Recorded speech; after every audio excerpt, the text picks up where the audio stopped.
From Microbe TV, this is Matters Microbial, a podcast about the wonders of microbiology, microbiologists, and microbial centrism. This episode was recorded in Austin, Texas on April 29th, 2025.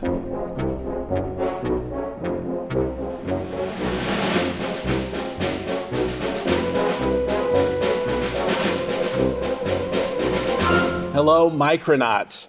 Welcome to our Quality Quorum for today. I'm your host, Dr. Mark Martin, Associate Professor of Biology at the University of Puget Sound in Tacoma, Washington. Today is the 93rd episode of Matters Microbial, and I remain grateful for every single download, listen, and view on YouTube. It means a great deal to me. I'm currently at the University of Texas, Austin, where I gave a seminar yesterday, which I love doing, put on a Lux Art session that I can't wait to share with you all. It was wonderful, and am now doing a remote podcast. I'd like to move on to the topic for today. In several of our prior podcasts, we've discussed the rise of antibiotic-resistant microbes, or multiply resistant organisms, as they're sometimes called, a growing threat to what we have to deal with in medical science. In the 1970s, it was thought there would be no real field called infectious diseases because we had defeated them with antibiotics. But as I've said before, the dead hand of Darwin is on all that lives. And so this is a growing problem. Before I get to our speaker for today, what I'd like to remind you is there are several basic mechanisms by which bacteria become resistant to individual antibiotics. So one idea that is very seldom talked about is a mutational change in the target of the antibiotic, usually in the host chromosome. The second is something that's commonly done, modification of the antibiotic molecule. So it changes its shape, therefore its functionality. Thus, it doesn't work as well as it used to. Finally, or not next to finally, I should say, third, I want to remind you all of what we talked about during a prior podcast. I get mixed up on times a little bit here, where we talked a little bit about the fact that some antimicrobial resistance, the responsibility for that, the enzymes involved in that are secreted outside the host cell. And I've shown you images of that in the past. And then finally, the wonderful world of efflux pumps that actually pump out the antimicrobial compound before it has its antimicrobial effect. So this has been a wonderful situation to think about. As I've said in prior podcasts, I think that all introductory biology courses should have at least a week and probably two on this topic, because it's a good intersection between biochemistry, molecular biology, and things involving society. So I'm beyond excited to share with you a new friend of mine, Dr. Despoina Mavridou, here of the Department of Molecular Biosciences at UT Austin, who's going to tell us a great deal about her research in this area of AMR. Hi. Hello. It's delightful to see you. You too. I haven't seen you in a minute. This is how it's going to be. I think we're going to have to go on, take our show on the road with this. In any event, I'd like to start. Do you think you could tell the listeners and viewers a little bit about the challenges of AMR and why people should really care about it? Okay, sure. Yeah, antibiotics are miracle drugs. Basically, in the past, when we didn't have them, a simple wound or tooth infection would lead to death. And since then, as you said, we have antibiotics and we thought we won't have infectious disease anymore. However, at the moment, bacteria are really good at outpacing us. Whatever we throw at them in terms of antibiotic molecules, they can bypass it through various mechanisms of resistance, and you mentioned a lot of the big trends. And basically, at the moment, about 5 million deaths per year are associated globally with AMR. And this is predicted to reach 10 million deaths by 2050, but really, if you think that this is data from 2019 and we were at 5 million deaths, I think we're well on track to reach, if not exceed, these kind of numbers for 2050. And this will become the biggest killer, bigger than road accidents and cancer combined.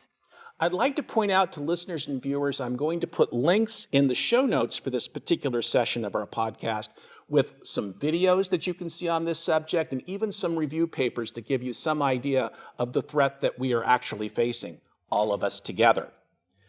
I think the next thing, if you don't mind, could you tell us a little bit about what last resort antibiotics mean? Because that sounds really dire. Right. So I think this, the way to see this is this refers to every class of antibiotics has molecules that are still largely efficacious, even against very resistant organisms, so what we call multi-drug resistant bacteria. And so we use them as top shelf drugs, so drugs that we don't really want to touch until we really have to, until we don't have any other options. And then that's the only way we have to treat a patient. For example, when it comes to beta-lactams, like penicillin, which is probably known to everyone, there are versions of lactams that are last resort, and those would be what we call carbapenems, like meropenem, imipenem. Those we don't want to use all the time. We want to use them only when someone is in the ICU, when we don't have other options, and that's when we use them. Or if we have run out of even those, there's other drugs like colistin that is truly the last resort antibiotic that we would have for a very, very resistant organism, or some very resistant organisms. I'd like to also remind listeners and viewers, if you think back to Alexander Fleming, whose observations led to the development of penicillin, he actually warned about drug resistance occurring, penicillin-resistant mutants, which took, I believe, just a few years after the first time. Correct. Then, friends, the idea was, I'll use 2 antibiotics at once. And that didn't work either. This has to do with an issue called horizontal gene transfer that we'll address in a later podcast. But I want everyone to remember that no matter what you throw at the microbes, they seem to deal with it. And this is a numbers game, if you think about it. There are a lot of microbes out there.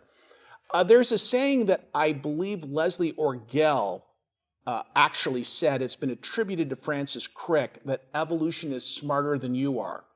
And I don't mean to claim that there's intentionality to evolution at all. Otherwise, there would be people with torches at my laboratory.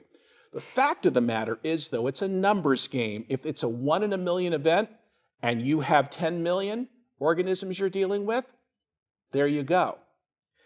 So it's a really interesting concept, and I'm putting up a nice graphic of the different ways that antimicrobial agents work on a bacterial cell, from dealing with the cell envelope, which we'll talk about today, to dealing with DNA replication, the transcription of RNA, the issue of protein synthesis, and I want to emphasize, even though antibiotics were developed to actually treat diseases, we've learned a lot about the molecular biology of the central dogma from their study.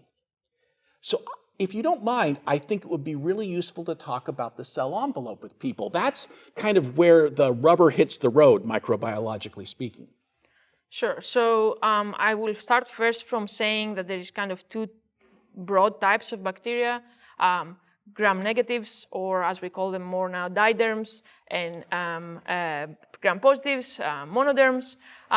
So that means that gram-negatives have 2 membranes, and gram-positive have a singular membrane and then a thick wall outside. And the term cell envelope mostly refers to gram-negatives, and it refers to this area outside the central part of the cell, which is called the cytoplasm. So you're talking about the first membrane, the space in between, the second membrane, and whatever is in the surface of the cell is the envelope, what envelopes the cell. And for gram-negatives, it's a space where a lot of things happen, and it's somewhat the first line of communication of the cell with its environment. That's where it senses its stresses, that's where it deals with its stresses, and it's kind of the first frontiers of interaction. And a lot of resistance proteins are there because it's the first interaction of the cell with the environment, and it makes sense that your shield starts from the very outside, right?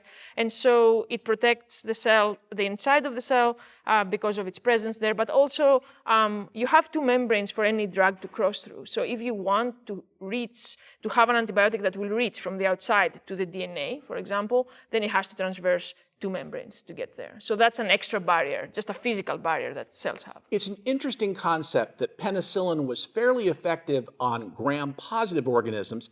Incidentally, for new micronauts, This gram is named after a person. It's a type of a stain, and the fact that the two membranes versus one membrane stains differently under a microscope. I don't tend to like that approach necessarily because I'm not a big microscopist, but that's where the terminology comes from. Regardless, it was fairly easy for this particular penicillin type antibiotic to cross the one membrane. However, when faced with two, it was a challenge. And so lots of folks in the pharmaceutical business modified the structure of penicillin so it had more of a hydrophobic nature, or I guess they added a side chain that was more hydrophobic, which helped it cross a membrane, remembering how the inside of a membrane is super dry. We can talk about that another time. So in other words, they're modifying them so they were more effective against gram negatives. What would you say, if you don't mind my asking, about the threats that we face from gram positives versus gram negatives? Do you think that they're both equally threatening, or is one worse than the other? They both have a huge amount of resistance. There's no doubt about it. Staphylococcus aureus, a typical gram-positive pathogen, is at the top of the list Yes. For very dangerous pathogens. So that is, they both have resistance and they're both dangerous. The problem is with gram-negatives that when we're trying to find new antibiotics, and that's usually our way to approach this problem, we said, okay, the old ones don't work, let's find some new ones. Then it's much more difficult to find molecules that will pass these two membranes. And the few that we have actually managed to develop in the past 40 years are mostly against gram-positive species, simply because they have this one membrane. Yeah. You've heard me mention in the podcast before the Tiny Earth program, which has been championed by Joe Handelsman at University of Wisconsin-Madison, where undergraduate and sometimes high school students have been promoted to go look for new antimicrobial substances being made by isolates that they actually find themselves, which is really wonderful and perhaps important. And it's a good thing to think about. A couple of podcasts ago, I showed an image of when we did transformation using a plasmid that carried GFP, green fluorescence protein, and ampicillin resistance. Mm-hmm. Now remember that when you do a transformation experiment, only a few of the bacteria actually get the plasmid in them. So you would get a plate, and I showed this a few podcasts ago, of a few glowing colonies, and those are the successful transformants. However, when you let it incubate over time, you would get non-glowing satellite colonies. And I love to ask students what makes that happen, and they love to say horizontal gene transfer because I'm a big fan of that. But the fact of the matter is the resistant bacteria are secreting an enzyme that breaks down the ampicillin. So in other words, this effect is not within the cell, but being secreted to the outside of the cell. And then that's what's causing these satellite colonies to take place, which on the one hand is beautiful on a plate, but is really problematic in medicine. And I think that leads us into some of the research that you've done. Mm-hmm.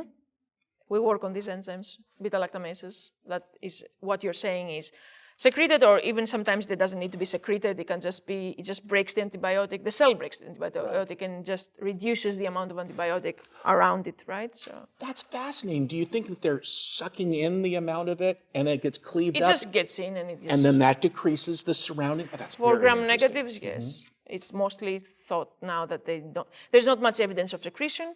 It's more like active degradation of the antibiotic and, halos of lack of drug that yes, satellites like living in. It's so effective to have them streak out the satellites and discover they're ampicillin sensitive. And it's a lovely thing to remember. And they don't glow. And they don't glow. So what are they? Yes. And it's cheaters.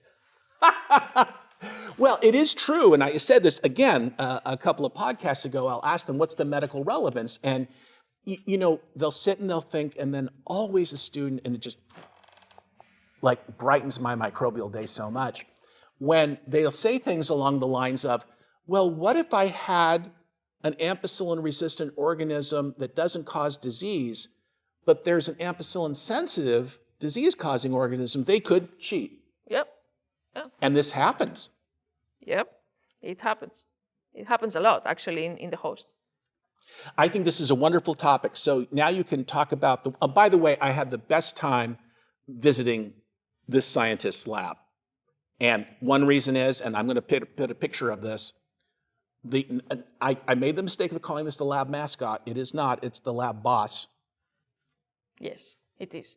You're talking about Mr. Lumpy? Mr. Lumpy. Yes, he's the lab boss. Yeah. So please, let's hear more. About Mr. Lumpy?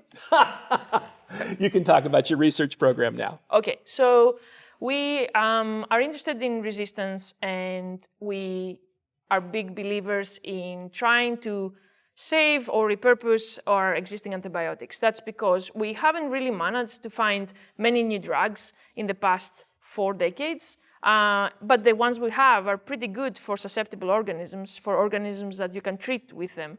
So one other way forward, and I'm not advocating we shouldn't be looking for new antibiotics, we should do both, but one other way forward would be to find ways to, as we call it, break resistance. So basically find ways to incapacitate the mechanisms that bacteria have to cause resistance, and that can start from inhibiting a resistance protein or compromising the first membrane, the outer membrane of the bacterium to allow for the drugs to get in, or even enhancing our immune responses to help treat the infection. And so all of these types of approaches are called adjuvant approaches because basically the approach itself, the adjuvant component of it, doesn't really treat the infection, but it does treat the infection in combination with the antibiotic. And there's many types of adjuvants. So we are trying to find new adjuvant strategies and use those to eventually lead to development of new antibiotic treatments. There'll be a link in the show notes to Dr. Mavridou's laboratory website. You can see what the collective group of researchers are doing, and we decided to kind of focus a little bit about the AMR research, but there's some stuff I am just aching to tell you about that I can't today. So you're looking at beta-lactamases. Yes, that's one of the resistance mechanisms we look at. Right. You want to know why? Yes. Because they're really important. Because beta-lactams are the most important antibiotics we have. They're still 65% of clinically used drugs. They're safe. They're broad spectrum. It's the first thing you're going to get. It's the first thing you want to get if you have an infection. And because we use them so much, of course, bacteria have taken their measures against them. And 70% of deaths due to antibiotic resistance are because of beta-lactam resistance. So I think if we do something about that, we will solve a big chunk of the problem. So that's how we see it, at least. One thing that I forgot to bring up for listeners and viewers is how the beta-lactam antibiotics inhibit bacterial growth. Yeah, so generally they inhibit the formation of the cell wall, so the peptidoglycan layer, and so they're mimics of they're mimics of the crosslinks that have to happen in the peptidoglycan wall, and they go and trick the enzymes that normally have to make these crosslinks and irreversibly bind to them. And basically what happens, there's no cell wall anymore. That is what keeps the shape of the bacterium, and you have rods or spheres or whatever, and then when the bacterium tries to divide, at that division point, exactly. I have to tell you that the cell wall is fascinating. Peptidoglycan, just as the name suggests, are made of strands of 2 different modified sugar molecules linked together, and those cross-links of short peptides, short chains of amino acids, including D-amino acids, that really freaks me out. Why? Because this is cell-based life. So narrow-minded. In any, I've been called a lot of things, but not that. That's excellent. In any event, when you actually prevent that cross-linking from taking place, you can see how it would become very, very sensitive to change in osmotica and the changes of the membrane during division. I just thought it was important for people to hear how the actual antibiotic worked. Absolutely. And now if we go to the lactamase side, when you have a beta-lactam, it doesn't matter what shape or size it is. There's many different classes. They're so good that we've made multiple different types and classes of beta-lactams because we like them so much. It doesn't matter what shape it is or class it is. It has always one active moiety, which is this square strained ring that is the mimic that has to trick the protein, the penicillin binding protein. And so what lactamases do is they go and snip that hydrolyze that one bond, and then they open up the lactam, they open up the active moiety, and then you don't have activity anymore. So this is an example, once again, of, I guess I can say destroying the antimicrobial substance. Mm-hmm. Exactly. So beta-lactamases are the main reason for beta-lactam resistance. There's a few others. Efflux comes into it. Thicker membrane comes into it. A few other things come into it, but really the majority of the resistance caused by against beta-lactams are because of beta-lactamases. So what kinds of approaches are you using for this?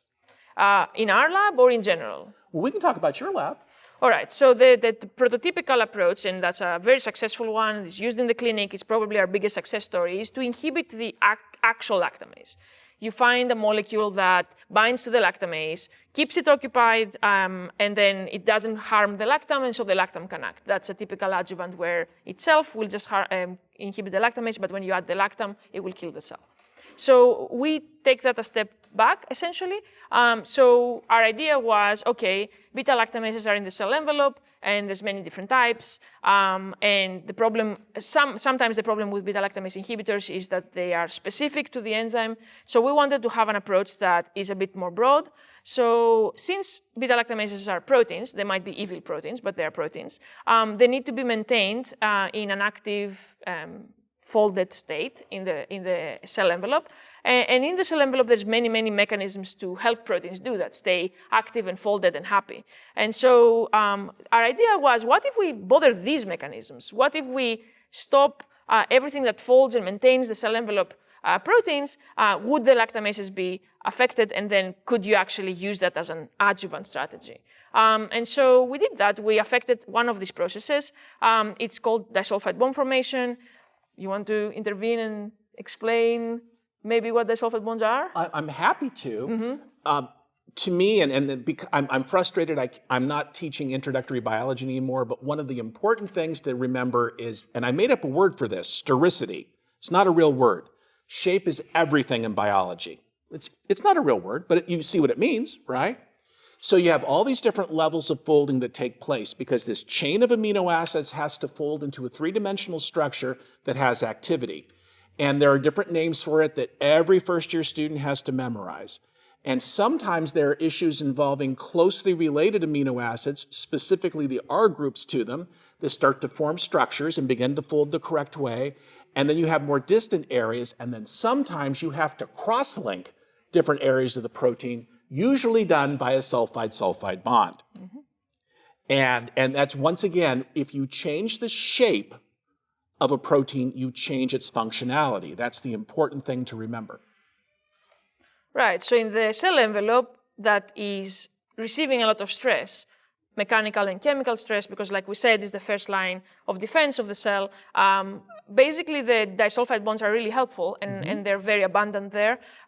They allow the protein to fold and stay stable. And basically, what we did is we inhibited, and this is not a spontaneous process. This is a catalyzed process by a specific protein. There's one protein that goes and makes all of these crosslinks in about 300 or 400 proteins in the cell envelope.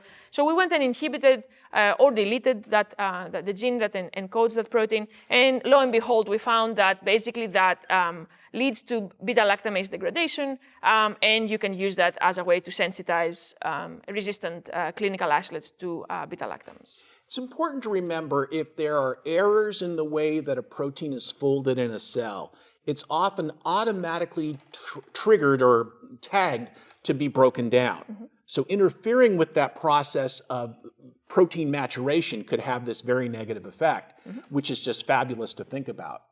And I want to remind people this idea of using more than one approach to deal with a single problem is something that we've learned about a lot of things. For example, the treatment of HIV requires two different types of approaches to that. I don't want to call one an adjuvant of the other. No, it's probably to treatment. Right. Routes, right. And this is a really interesting approach that I hadn't thought a great deal about, which is one reason I'm delighted to be here.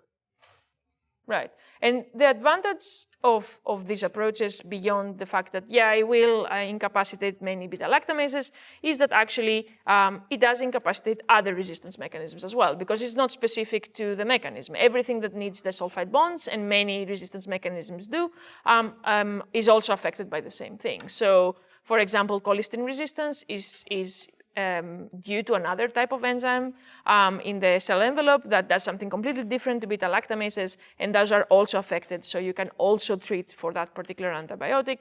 And then efflux pumps that you mentioned before are also, actually those don't have the sulfide bonds. We just find that they don't really like the envelope being perturbed by the lack of the sulfide bonds, and that upsets them, and that leads to the fact that also they're not very efficient in these methods. So you can have 3 different resistance mechanisms affected at the same time, which is kind of unique. And you know, what's funny is I'm listening to this, I'm thinking, well, if you're inhibiting disulfide bond formation, wouldn't that just be a killer of a cell? And The golden question. We get this question all the time. So in most conditions, this enzyme is not an essential enzyme. So the cell stops being motile because flagella are also affected by it and other virulent factors. But no, the cell is viable. It can make protein.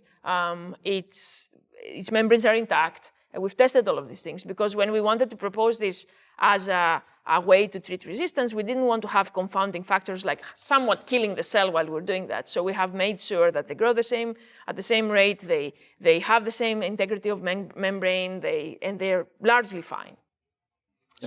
Yeah, I think that's wonderful. You mentioned colistin, and I think, now what type of antibiotic is that? So that is very different. That opens holes in the outer and in the inner membrane sequentially. So exactly, it causes cell lysis, but differently. It targets the LPS, that's the large sugar molecule that coats the outside of gram-negative bacteria, and it kind of tracks the LPS and goes towards the inner membrane. At that point, it kind of liquefies the outer membrane. It's almost like a soap on a detergent, and then it finds the LPS that is born in the inner membrane actually, and then targets the inner membrane the same way, and basically the cell lyses. And resistance to that? The most common way, there's a couple of ways, but the most common way is through enzymes that modify that molecule at the surface. Well, they modify it inside the cell, and then it's transported to the surface. And so what they do is they make it less negative by adding things onto it, and then colistin, which is positive, cannot find it.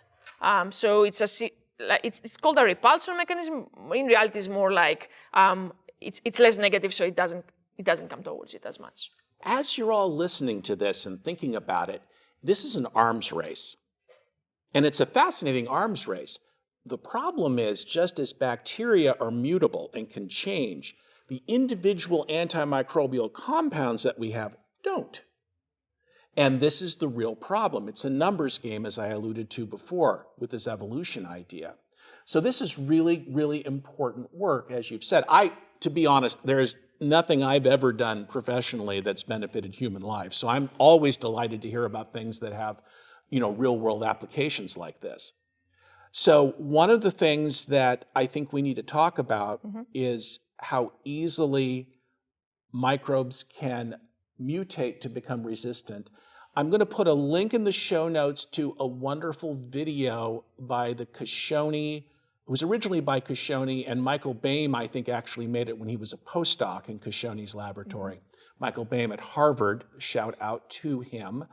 And it's a wonderful mega plate, and you get to see across, I guess it's an 8-day period. I think maybe like more 9 to 10. Yeah, it's a very long. And you get to see how the mutations happen. It's not important to go into a huge amount of detail. The whole point, and I wish that you'll watch the video and read some of the information about it that I'll put in the show notes, but what is important is that it shows you how easy it is, I should say, for bacteria to become resistant to a given product. So a big drive is to get evolution-resistant antimicrobials. Yeah, evolution-proof our ways, right? So yeah, you call it an arms race, and you're right. And that means that they do something, and then we do something back.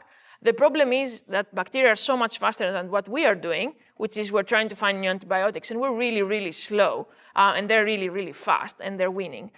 So it has been discussed about finding anti-evolution strategies, so strategies that would stop their capacity to mutate so fast. And some work has been done at the level of stopping the DNA component of that, so stopping mutagenic enzymes, or even treating with 2 different antibiotics to just make it harder. You said it's a number game. So like if the number becomes lower, then it's somewhat anti-evolution, right? So you have these combination therapies between different drugs. And so these are 2 legit ways to do it.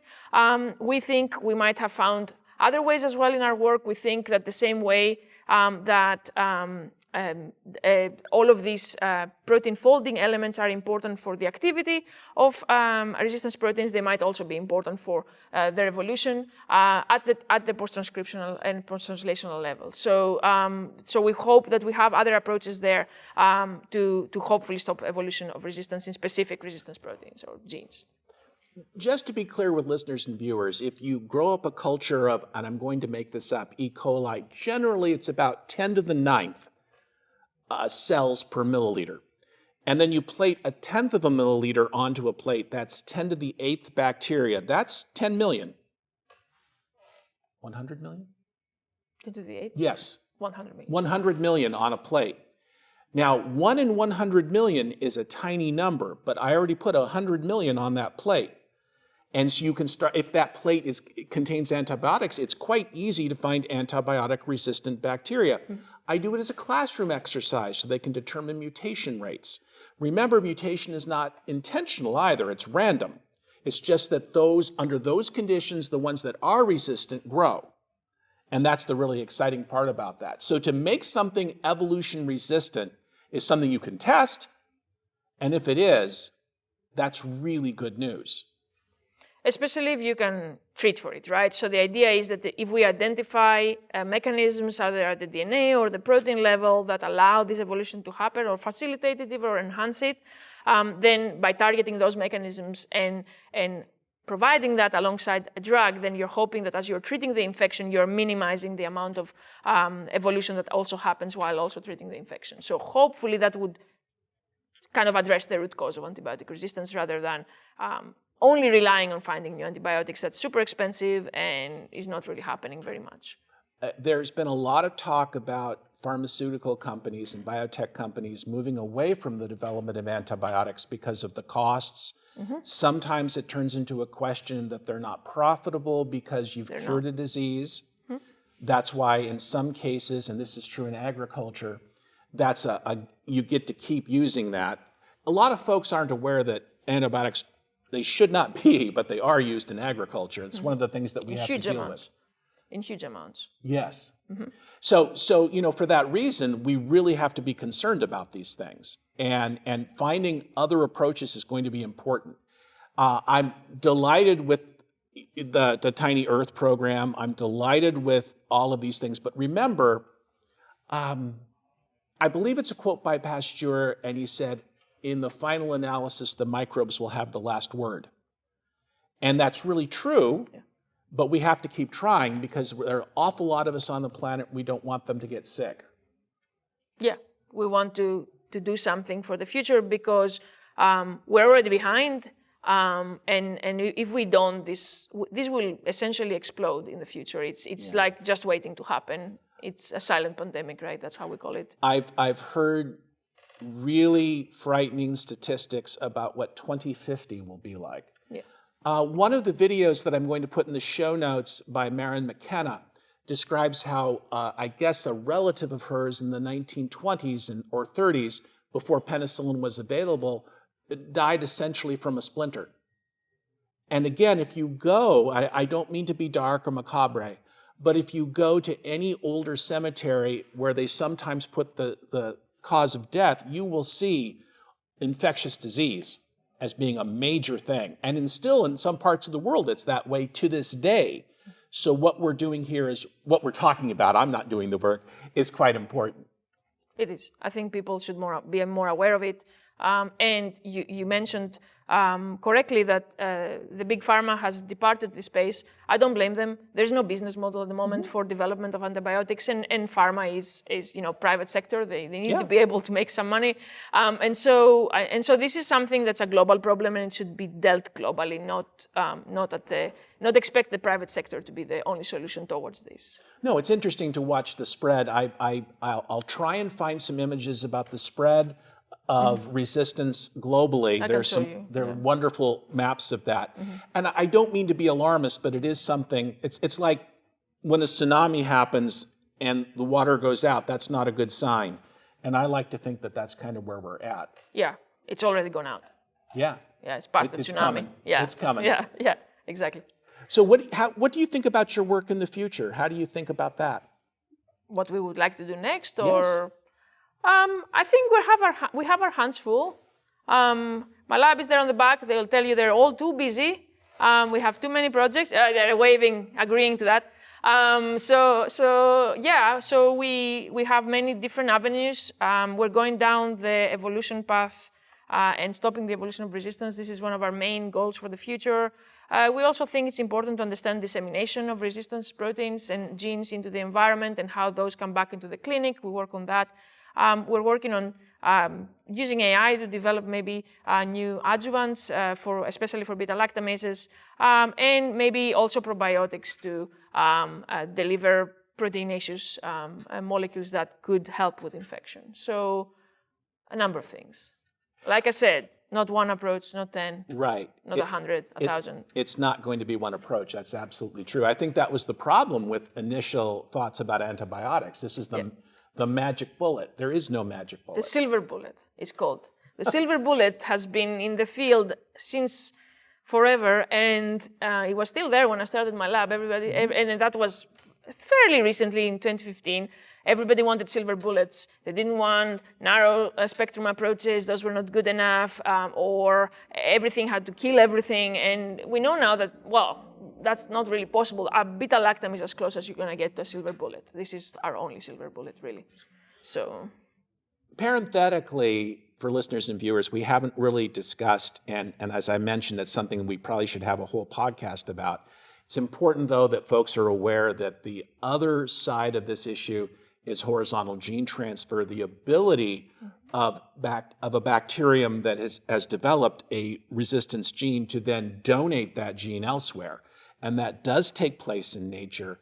And there are some horrifying tales about that. So these things together make for a very difficult problem. Yeah, the combination of mutational rates alongside selective pressures that allow those mutants to thrive, and horizontal gene transfer, bacteria share, they're happy to share their goods.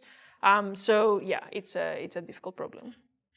So what I thought I'd do is I thought I would ask Despoina a couple of questions about how she came to the microbial sciences, and then maybe, so you might think about if you have questions, we don't have an enormous audience, but I'm delighted for those who are there, so try and think of some questions that we can do, because I don't want to run too long.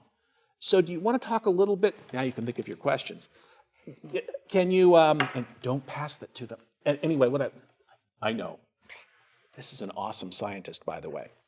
I only say that because we share some things in common, so that I guess I'm just a narcissist. But they're secret. Yeah. Yes. So tell us a little bit about your path to get here. Now, I want to say that something I say in pretty much every podcast is that many students that I come across and a lot of folks that I talk to that are outside academia think that there's just one path to become a microbiologist. It's simply not true. So I like if I have a couple of minutes to let folks talk about their path. So I'm not a microbiologist by training. I'm a chemist. I studied chemistry in Greece, classical chemistry, and then I moved to the UK for my PhD. I think the person who was very kindly supervising me as a starting biochemist at the time was horrified because she said, well, you have to transform the plasmid into the cells. And I was like, oh my God, what's a plasmid? Okay, it's not important for anything. If it's important and it comes back up, I'll ask. 2 sentences later, my postdoc supervisor said, yeah, and the plasmid. And I was like, oh my God, this is becoming important now. And I had to say, Julie, what is a plasmid? And the look on her face was, that of a true desperate supervisor thinking, what is this dud student that I got to supervise? And so I did biochemistry for 4 years during my PhD, and then the more I was working with, and it was microbial biochemistry, so we were working with microbial proteins. And so when and they were disulfide bond-forming proteins. So when the more I was working with microbes, the more I was drawn towards the organismal side. So I was doing more and more on the cells, and then I moved into toxin biology a little bit, and that made me more of a microbiologist because I was using genetics and fluorescence more, and that is more microbiological than purifying protein. And then eventually I started my lab in London, and there that's when we entered the pathogens and resistance. Only at the level where I was a group leader. You know, I when I gave a seminar the other day here, and I talked about my path myself, I showed, the famous drunkard's walk all over the place, and there's a lot of truth to that. So I really want listeners and viewers to appreciate having an open mind about the research that you do is important. And not to be afraid if something new, like you know what a plasmid was, right? And there was no way around that. I had to learn it. Well, exactly. And so one thing that I often tell students, and I want everyone listening and viewing to remember this, that I don't know is not a judgment, it's an opportunity. You have a chance to learn. And we've been taught at an early age there's nothing worse than a wrong answer. I don't think so. I mean, there are unprepared answers. That's different. So this is a really great example. I mean, if you look at the level at which Despoina works, and you think, I didn't know what a plasmid was a few years ago. My lab thankfully does. I still don't. I tell them, don't show me DNA. It upsets me. But yeah, they do, thankfully. Yeah, I think that's wonderful. Now, I'm just going to, it's okay if you don't, but I'm happy to hear any questions from the audience. And you don't have to have any.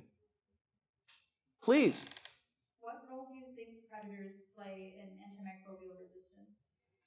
The question was what role predators play in antimicrobial resistance.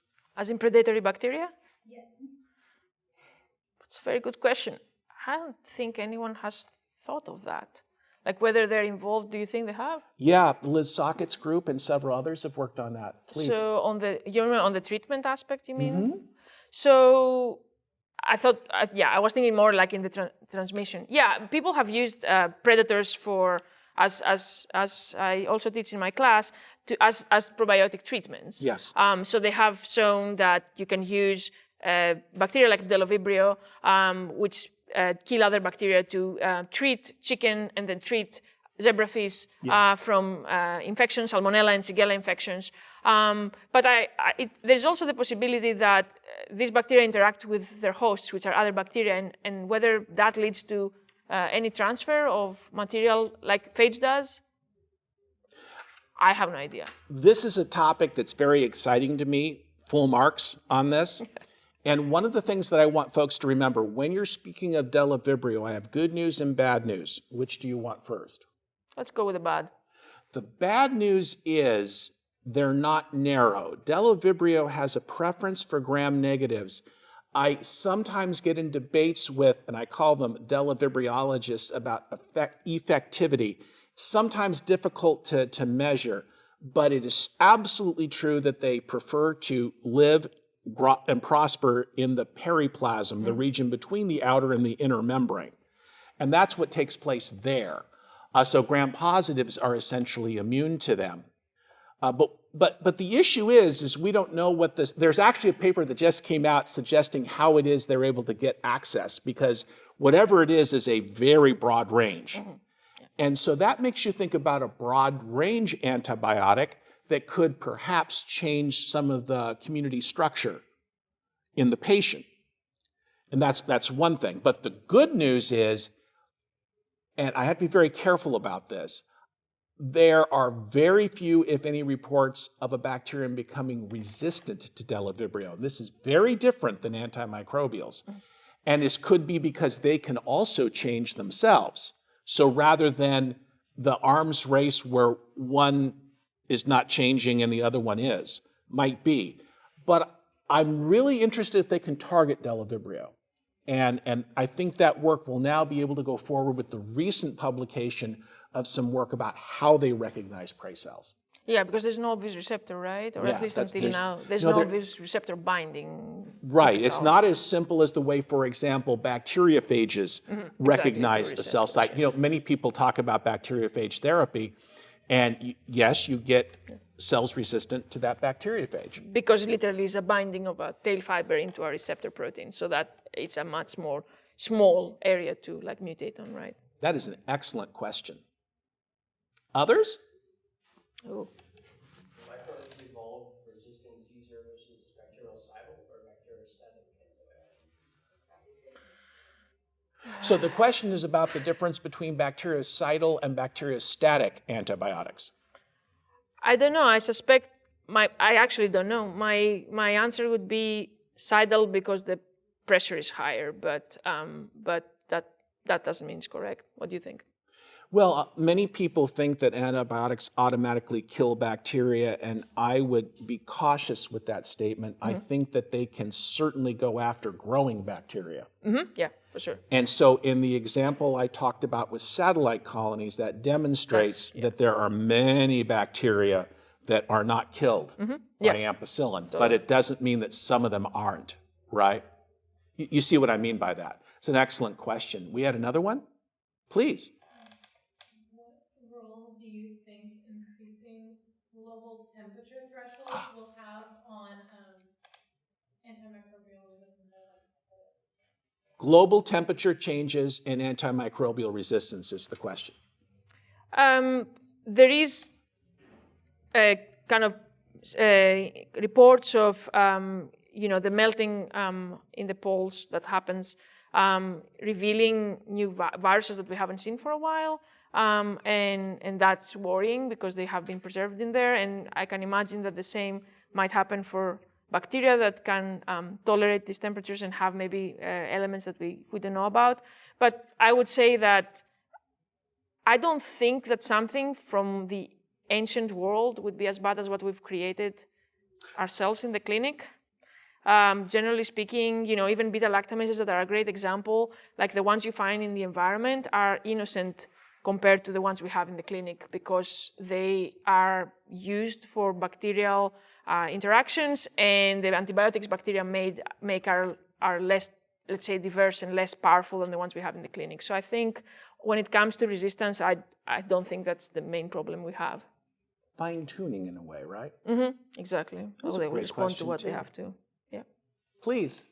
Has there been any research into affecting the horizontal gene transfer abilities of bacteria? So the question is fabulous. Has there been any research into affecting the rate of horizontal gene transfer? Again, this is a major problem. Yeah, there are people who study that. For example, in the University of Birmingham, they're trying to understand how the horizontal gene transfer works and then find elements on that process that you can target so that you can stop, so you can stop it from happening. So especially, for example, conjugative plasmids. So that's basically transfer a whole plasmid from one bacterium to another. That happens through an apparatus that connects the two cells. So that's a lot of material there to find targets against, for example. And there's efforts to do that. I have been very impressed with those questions. Thank you very much.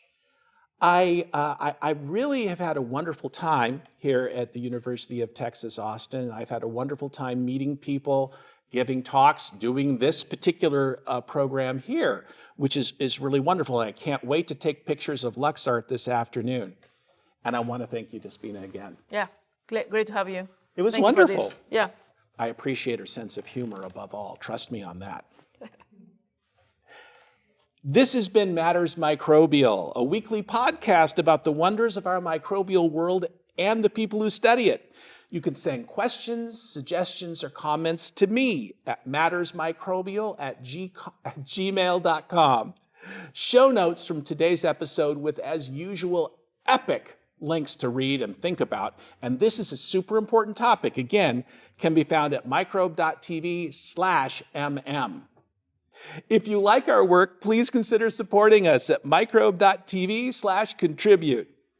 I'm Doc Martin. And you can find me in the biology department of the University of Puget Sound in Tacoma, Washington. Dr. Despoina Mavridou is in the Department of Molecular Biosciences at the University of Texas in Austin. Many thanks, as always, to David Renata for superb editing and Reber Clark for the wonderfully quirky music that brings a smile to my face each time. I hope that you've all enjoyed being part of our Quality Quorum today. See you next time on Matters Microbial.